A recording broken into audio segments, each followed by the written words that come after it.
Israel को लेकर बहुत बड़ी खबर सामने आ रही है। यूरोप की 3 बड़ी एयरलाइंस ने इजरायल की फ्लाइट 15 दिसंबर तक बंद कर दी है।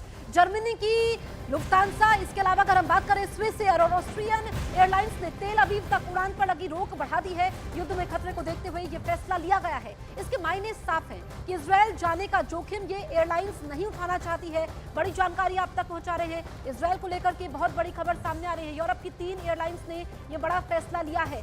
यहाँ पर जो रोक थी फ्लाइट्स पर, इजरायल की उड़ानें बंद करने की जो समय सीमा थी उसको बढ़ा दिया गया है। गाजा और लेबनान पर चल रही बमबारी का असर तेज होता नजर आ रहा है। अब बेंयामिन नेतन्याहू ने ऐसी बात कबूली है जिससे खौफ इजरायल में नहीं बल्कि ईरान में फैल रहा है। नेतन्याहू ने जो बात कबूली है उसे लेबनान पर हमले को लेकर इजरायल की सबसे बड़ी गवाही माना जा रहा है। 1000 मौत, 2000 मौत, 3000 मौत, 3189 लोगों की मौत। ये है लेबनान पर इजरायल की बमबारी का अब तक का रिजल्ट।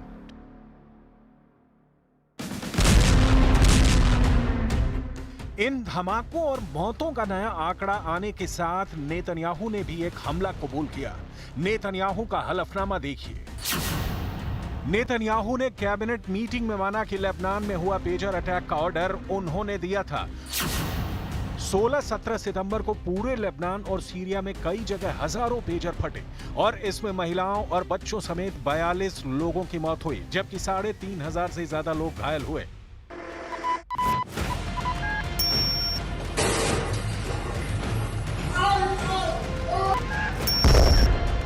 सोलह 17 सितंबर को लेबनान के बाजार, दफ्तरों और आम जगहों पर धमाकों की खबरें आई।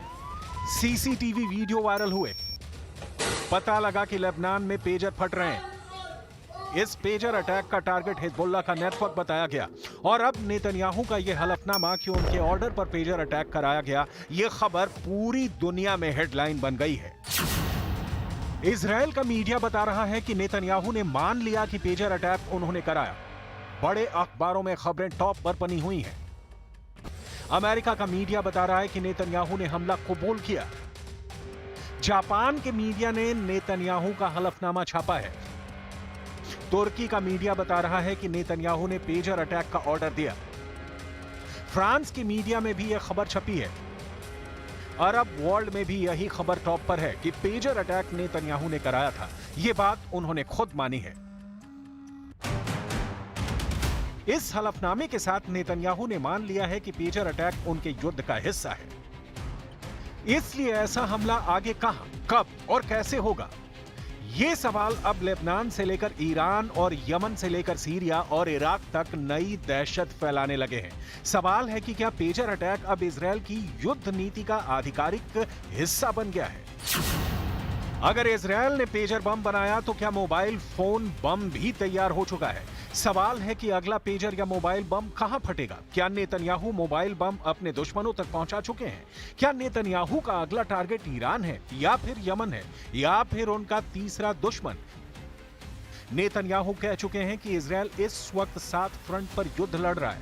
ऐसे में नेतन्याहू का नया डिवाइस बम क्या उनके दुश्मनों की जेबों में पहुंच चुका है या पहुंचाया जा चुका है? क्या पेजर धमाकों के बाद पश्चिम एशिया में ऐसा युद्ध शुरू होने जा रहा है जो गाजा और लेबनान से भी ज्यादा लोगों की जान लेगा? कोई शक नहीं कि लेबनान और गाजा में हो रहे युद्ध और पेजर धमाकों जैसे हमलों पर आधिकारिक कबूलनामे के बाद पूरा पश्चिम एशिया एक नए युद्ध की चौखट पर पहुंच चुका है। אנחנו ניצחנו את החיזבאללה, וחיסולו של נסראללה זו גולת הכותרת. עכשיו תפקידנו להמשיך בלחץ ולממש, וכאן נעבוד ביחד, ולממש את הפירות של הניצחון הזה, על ידי הבטחת שינוי המצב הביטחוני בלבנון. इजरायल के रक्षा मंत्री इजरायल कार्ड्स दावा कर रहे हैं कि हिजबुल्लाह हार चुका है, लेकिन दूसरा सच यह है कि दक्षिण लेबनान में इजरायल की फौज अब भी ग्राउंड ऑपरेशन कर रही है। बेरूत पर अब भी बम गिराए जा रहे हैं। क्या लेबनान में नेतन्याहू का युद्ध वाला मकसद पूरा हो चुका है? इस सवाल के 3 जवाब हैं। पहला जवाब, हसन नसरल्लाह के इजरायल के हमले में मौत हो चुकी है। दूसरा जवाब, उत्तरी लेबनान में अब भी इजरायल के बम फट रहे हैं। तीसरा जवाब, लेबनान में 3000 से ज्यादा लोगों की मौत हो चुकी है, लेकिन इजरायल का युद्ध जारी है। चौथा जवाब, 1.25 महीने बाद भी इजरायल का लेबनान में ग्राउंड ऑपरेशन चल रहा है। पांचवा जवाब, हिजबुल्लाह के कई कमांडर मारे जाने के बावजूद उसकी लीडरशिप बरकरार है।